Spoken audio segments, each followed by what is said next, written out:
بسم اللہ الرحمن الرحیم۔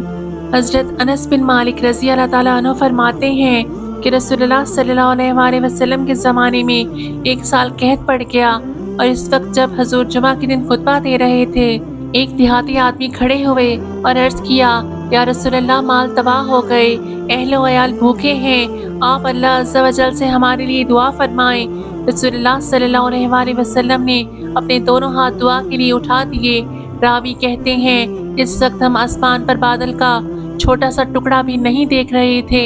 قسم ہے اس ذات کی جس کے قبضہ قدرت میں میری جان ہے، رسول اللہ صلی اللہ علیہ وسلم نے ابھی اپنے ہاتھ نیچے بھی نہیں کیے تھے کہ پہاڑوں کی طرف سے بادل اٹھا، اور حضور بھی ممبر پر ہی تھے کہ میں نے بارش کا پانی حضور صلی اللہ علیہ وسلم کی داڑھی سے ٹپکتے دیکھا، یہاں تک کہ اس روز دن بھر بارش ہوتی رہی، اور اس کے بعد دوسرے دن بھی لگاتار بارش ہوتی رہی، اور تیسرے دن بھی، یہاں تک کہ اگلے جمعے تک مسلسل بارش ہوتی رہی۔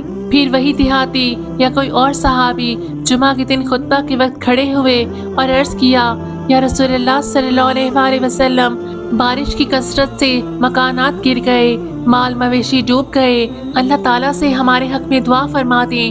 رسول اللہ صلی اللہ علیہ وسلم نے اپنے دونوں ہاتھ اٹھائے اور فرمایا، اے اللہ، ہمارے ارد گرد برسا، ہمارے اوپر نہ برسا۔